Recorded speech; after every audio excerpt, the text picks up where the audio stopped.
हरा ऑफिस से लौटी बहुत थक चुकी थी। दोपटे की गिरफ्त से सिर को इजाद करके पर सूफे पर रखा और गरने के अंदाज में लेट गई। दरवाज़ा खुलने की आवाज़ पर ऊँखों से हाथ उठाया। सामने होने वाली हिना थी। उसे नज़रअंदाज करके सीधी आईने के सामने जाकर खड़ी होकर खुद को हर जाविये से देखने लगी। ज़रूर पार्लर से लौटी थी। हरा की तरफ उसकी पीठ थी। वो कहनी के बल सर उठाकर सामने आईने में इसका अफस देखने लगी। बहुत गहरे गले वाली सियाह फल सल्यूज लॉन्ग शर्ट में इसका फगर किसी सांचे में ढला लग रहा था। पेंसिल हिल उसकी कामत को गजबनाक बना रही थी। ऊंचा जोड़ा जिसकी वजह से गहरे गले से झलकता जिस्म मजीद नुमायां हो रहा था। स्मोकी मेक अब कानों में लटकते लंबे लंबे अवीजे और गले में झूलता सियाह पत्थर जो सांस के जीरो बम के साथ ऊपर नीचे हो रहा था।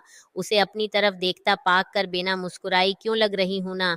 हाट हाट लीडी की पूरी शेशी खुद पर इंडीलने के बाद स्टाइल से कमर पर हाथ रखते हुए पूछा। उसने कोई जवाब नहीं दिया। नजरें मुसलसल ऐने पर लगी हुई थी जिसकी सतह पर उसके शाला बने सरापे के अलावा एक और अक्स भी था, ठंडा मीठा चांदनी जैसा। सामने वाली दीवार पर लगी उसकी 2 साल पुरानी तस्वीर थी। एक ही शख्सियत के होने के बावजूद दोनों तस्वीरों में बेहद फ़र्क था, ज़मीन उस्मान का। मगर ये फ़र्क क्या था? हरा तलाशने लगे। उसकी बारीक नज़रों ने ज़रा से गौर के बाद तलाश कर लिया कि उसकी तस्वीर को जो चीज़ बेहतरीन बना रही थी वो हया थी, और उसके मौजूदा अफ्स को जिस चीज़ ने हो शरबा बना रखा था वो बलाशबा बेहयाई थी। वो तवील सांस लेते हुए सीधी हुई बेड कराउन से टेक लगाकर आंखें बंद कर लें वो समझाने कि हुदूद से निकल चुकी थी। फिर भी उसने एक कोशिश करना चाही। क्यों कर रही हो तुम ऐसा? वो तुम्हारा क्लास फीलो रह चुका है, तुम्हें पसंद करता था। अब जब कि तुम उसके अफस में काम करती हो सकता है दिन भर का साथ उसकी पसंदीदगी को मोहब्बत में बदल देता। मोहब्बत, हुना ने कहका लगाया। मोहब्बत दीव मिलाई कहानी का नाम है। मैं 21वें सदी की लड़की हूँ इन बेकार चीज़ों पर यकीन नहीं रखती। मोहब्बत एक जिंदा हकीकत है। ज़माना चाहे कितना ही तरक्की याफ्ता क्यों ना हो जाए, मोहब्बत कभी भी पुरानी नहीं होती। मोहब्बत करने वाले मिट जाते हैं, उनका नाम और निशान मिट जाता है। जिसे मट्टी में मिलकर मट्टी हो जाते हैं, हड्डियां बोसीदा हो जाती हैं, मगर दिलों में धड़कती मोहब्बत हमेशा जिंदा रहती है। इसका ताल्लुक जिस्म से नहीं रूह से होता है। जानती हो, मोहब्बत हर सदी के पास दूसरी सदी की अमानत होती है जिसे अदा किए बगैर वो ख़त्म नहीं होती। दिन, हफ्ते, महीने, साल, सदियाँ ये वक्त नापने के बेजान पैमाने हैं। ये मोहब्बत ही है जो उन्हें ज़िंदा रखती है। वो दिल की गहराइयों से बोल रही थी। उसके चेहरे पर, आँखों पर, लहजे में सिर्फ मोहब्बत ही मोहब्बत थी। हुना को इस लम्हे उस पर रश्क गया। मगर सिर्फ एक पल को तुम्हें क्या मिला? मोहब्बत करके उसने मजाक उड़ाने वाली निगाह इस पर डाली, मगर वो प्रस्कौन रही। ये पूछो किया नहीं मिला? खूबसूरत मुस्कुराहट उसके होंठों पर। अब हरी मोहब्बत के सुरूर से पलकें एक दूसरे से मिल गईं। जब मैं थिकन से चूर होती हूँ तो ये मोहब्बत ही है जो मेरी सारी थिकन समेट लेती है।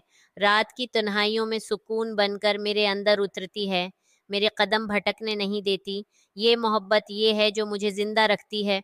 और सबसे बढ़कर ये कि मोहब्बत करके मुझे मोहब्बत मिली है। और तुम कहती हो कि क्या मिला? हिना ने इंतहाई हकारत भरे लहजे में कहा। बहुत ही फलसफियाना बातें हैं। अगर मोहब्बत में इतनी ताकत होती तो वो तुम्हें कब का अपना चुका होता। मोहब्बत मोहब्बत होती है, जदाई, मिलन, खोना पाना, ये सब किस्मत है। मोहब्बत का उनसे कोई वास्ता नहीं। मोहब्बत या तो होती है या नहीं होती, और बस इसमें किसी तीसरी बात की गुंजाइश नहीं होती। हरा का लहजा बहुत मजबूत था। ये सब किताबी बातें हैं। मुझे बलाट मजारी की मोहब्बत नहीं, बला उज मजारी चाहिए। वो रस्म व रवाज का कैदी है। मुझसे मोहब्बत करने भी लगा तो उसे दिल में संभाल कर तुम्हारी तरह चीन से रह लेगा। इसलिए मैं उसकी मोहब्बत नहीं, तलब बनना चाहती हूँ। ऐसी तलब जिसे पूरा किए बगैर उससे सांस तक लेना दुश्वार हो जाए। अपने वीज़े से खेलते हुए उसकी आंखों में अजीब चमक थी। हेरा को इससे खौफ हुआ, और जब तलब पूरी हो गई तो उसके सवाल पर उसके बढ़ते कदम रखे दिल पूरी शिद्दत से लड़ना। मगर सिर्फ एक पल को, अगले ही पल इसने नज़ाकत से सर को झटका और कहा, देखा जाएगा। बेतासर लहजे में कहती तेजी से बाहर निकल गई। होरा अफसरदगी से इसकी एड़ी की टिकटक सनती रही। बालाज मजारी समंदर के किनारे ओपन रेस्टोरेंट में उसका इंतजार कर रहा था। वो मुकर्रा वक्त से आधा घंटा पहले अज्ञादोर समंदर में कश्तियों की रोशनी जगनों की मानंद चमक रही थी। ऐसा लग रहा था जैसे जगनों इन्हें समंदर में बुसीरा डाला हुआ हो और अब लहरों पर झूला झूल रहे हों। मगर इस खूबसूरत मंजर से बेनियाज उसकी नज़रें इस तरफ चपकी हुई थी, जहाँ से बिना को अनाथा बेचैनी इसके हर अमल से नजर आ रही थी। इसके बगैर लम्हा लम्हा तवील होकर काटे नहीं कट रहा था। 1 घंटे के सब्र-आज़मा इंतजार के बाद वो आए उसके लिबास से फूट थी। तेज मदहोश कुन खुशबू बिलाज मजारी के हवासों पर छाकर जज्बात में हीजान पैदा करने लगे। उसके वजूद की हरारत में उसे अपना अब तपता महसूस हुआ, मगर इस तपश में बहुत सुकून था। सर्दी में खुले इस्मान तले दहकती अग जैसा सुकून उसका दिल इस अग को उड़कर जलने को मचलने लगा। उसने पानी का गिलास मुना से लगाया और पैता चला गया। टशो बढ़ाने को हाथ जब आगे किया तो बेअख्तियार मेज पर रखे उसके हाथ पर टिकराता। उसने झटके से अपना हाथ खींच लिया। इंगलियां उसकी हाथों उसकी हथेली से टच करके निकल गईं। कहाँ खो गए अपने लम्स के जेर असर इसकी कैफियत देखकर बैना का चलबला अंदाज बहुत जानदार था। वो चौंक कर होश में अय्या उसकी सराहीदार गर्दन में झूलता पत्थर इतना चकना था कि ब्लाज मजारी की नज़रें खाना खाने के दौरान इस पर से फसल जाती थी। वो लाख चाहते हुए भी अपनी बेअख्तियारी पर काबू नहीं पा रहा था। बज़ाहिर बेनियाज बनी हन्ना उसकी कैफियत का मज़ा ले रही थी। सच कहते हैं, और औरत जब अक्ल सल्ब करने पर अती है तो बड़े बड़े अक्लमंद उसके सामने पानी भरते नज़र उठते हैं। वो इंतहाई फ़ख्री अंदाज से मुस्कुराई और जाने के लिए खड़ी हुई इतनी जल्दी जा रही हो। बिलाज मजारी ने उसे रोकना चाहा। वो इतने महीनों में लोहा गर्म कर चुकी थी, उज तो बस चोट लगाने आई थी, इसलिए उसके इसरार के बावजूद खड़ी हो गई। एक हाथ से परस संभालते हुए दूसरा हाथ उसकी तरफ बढ़ाया। वो पकड़ने लगा तो जल्दी से वापस खींच लिया। कुंधा उठाकर अंगलियां हिलाएं और हंसती हुई भाग गई। वो बस खड़ा उसे जाता देखता रहा। इसके गहरे गले से झांकती जल्द से जैसे रोशनियां फूट रही थीं। इसकी आंखें चंदियाने लगी। इसकी नज़रों से ओझल होने से पहले वो रक्की गर्दन मोड़कर एक जालिम मुस्कुराहट इसकी तरफ अच्छा ली और झटके से बालों की पन खींच ली। सियाह बालों ने एकदम से इसकी पश्त का इहाता कर लिया। सियाह बाल सियाह लबास अब जैसे वो सर से पांव तक सियाह लबादे में छप्पी थी। ब्लाज मजार ने ढाल सा करसी पर गर कर लंबे लंबे सांस लेने लगा। रगों में गर्दिश करते लहू की रफ्तार तेज हो गए। बदन जैसे टूट रहा था और वो सब इस वक्त सिर्फ एक ही चीज चाहते थे, हना। कमरे में फैली ठंडी सब्ज रोशनी पर दो के कोने से झांकते सिफत कर्णों के साथ अपना रंग खोल रही थी। अलार्म की आवाज ने खामोशी को छीड़ा। काफी देर करौटें बदलने के बाद भरपूर अंगड़ाई लेती। वो उठी। नहाने के बाद बालों को तौलिए में लपेटा, बलीक काफी का मग तैयार करके खिड़की के सामने ऊँख खड़ी हुई और खिड़की से पर्दे खींचे और रोशनी को अंदर उन्हें का रास्ता मिल गया। मगर सिर्फ कमरे के अंदर ऐसी की ठंडक के बावजूद इसका दम घट रहा था। इसने खिड़की खोल दी। लंबे लंबे सांस लेने से फूलों की खुशबू पूरे वजूद का अहाता करने लगी। बिलाज मजारी को बीले के फूल बहुत पसंद थे। वो मार्गला की पहाड़ियों पर नज़र जमाकर बलिक काफ़ी हलक से उतारते हुए इसे सोचने लगा। उनकी शादी को 1 साल होने को आ रहा था। बलाच मजारी का ताल्लुक एक कबायली इलाके से था। उनके कबायली रवाज के मुताबिक कबीले से बाहर शादी जरगे की इजाज़त के बगैर नहीं हो सकती थी। जो इस कानून के खिलाफ वर्जी करता उससे कबीले की शनाख्त छीन कर उसे बेमौल कर दिया जाता। कबायलियों के आगे अगर एक तरफ ख़जानों के ढेर लगा दिए जाए और दूसरी तरफ कवाली शनाख्त रख दी जाए तो हर गैरतमंद कबायली बलाशबा दूसरी तरफ बढ़ता है। कबीले से बाहर शादी करने की ये सज़ा बहुत होलनाक थी। इसलिए उनके कबीले का कोई मर्द जरगे की इजाज़त के बगैर कबीले से बाहर शादी करने का सोच भी नहीं सकता था। सोचा तो बलाज मजारी ने भी कभी नहीं था, मगर बिना ने उसे कुछ सोचने समझने के काबिल कहाँ छोड़ा था। होना यूनिवर्सिटी के ज़माने से उसे पसंद करती थी। उसके रसूम और रवाज से भी वाकिफ़ थी, जानती थी। वो उससे कितनी ही शदीद मोहब्बत क्यों न कर ले कभी अपनाएगा नहीं। उसलिए उसने दूसरा तरीका अपनाया। उसकी मोहब्बत बनने की बजाय तलब बन गई। ऐसी तलब जो पूरी हुए बना तालिब को चीन नहीं लेने देती, रातों को सोने नहीं देती, दिन को कुछ करने नहीं देती, न ढंग से जीने देती है, न सुकून से मरने देती है। होश व हवास खो बैठती है। उसे पूरी किए बना कोई चारा नहीं होता।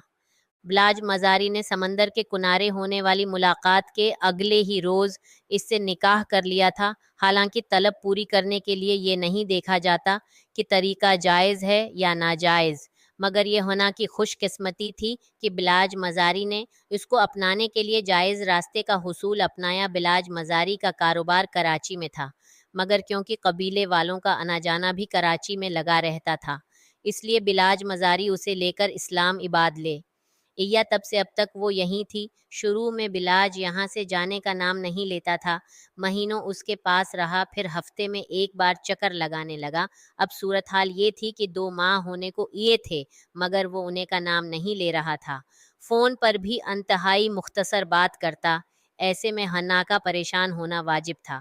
چوکیدار نے گیٹ کھولا، لینڈ کروزر ڈائی وے پر آ کر رکی۔ بلاج مزار کو اترتا دیکھ کر وہ کھل کر مسکرائے، اسے دیکھتے ہی اتنے دنوں کی بیزاری غائب ہو گئی۔ پیاسا کنویں کے پاس آتا ہے، کنواں نہیں جاتا، یہ سوچ کر اس کے استقبال کے لیے نیچے جانے کا ارادہ چھوڑ دیا اور دروازہ کھولنے کی آواز آئی۔ وہ بدستور مارگلا کا حسن دیکھتی رہی، کتنی دیر اپنے کندھوں پر اس کے لمس کی منتظر رہی، بالآخر بے نیازی کا خول توڑنا پڑا۔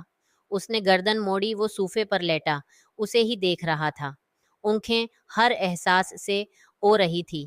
کسی انہونی کے بچھوں نے زور سے اسے کاٹا کپ میں رکھی، کافی ایک ہی گھونٹ میں حلق سے اتارتے ہوئے اس نے خود کو پرسکون کیا۔ بلاج مزاری نے انتہائی سکون سے اس کو بتایا، بابا کو ہمارے نکاح کا علم ہو گیا ہے، اور اس کے ساتھ ہی وہ سیدھا ہو بیٹھا۔ انہوں نے کہا ہے کہ میں تمہیں طلاق دے دوں، آگے کے معاملات وہ خود سنبھال لیں گے۔ ہنا نے کوئی رد عمل ظاہر نہیں کیا، کھڑکی کی طرف منا کر کے کھڑی ہو گئی، تھوڑی دیر اس کی آنکھوں میں دیکھتی رہی، ایک طویل سانس خارج کی، پھر ہنستے ہوئے اس کی طرف دیکھا جیسے کسی بڑے بچے کی شیخی پر ہنستے ہیں، اور بہت اطمینان سے پوچھا چھوڑ سکتے ہو۔ مجھے بلاج مزاری نے بھی اسی سکون اور اطمینان سے جواب دیا، ہاں، اور بولا، کیا محبت پانی ہوتی ہے جسے چھوڑا نہیں جا سکتا، جس کے بغیر رہا نہیں جا سکتا؟ تم کیا میری محبت ہو جسے میں چھوڑ نہیں سکتا؟ بلاج مزاری کے جواب نے اس کے وجود کی عمارت کو گرا دیا۔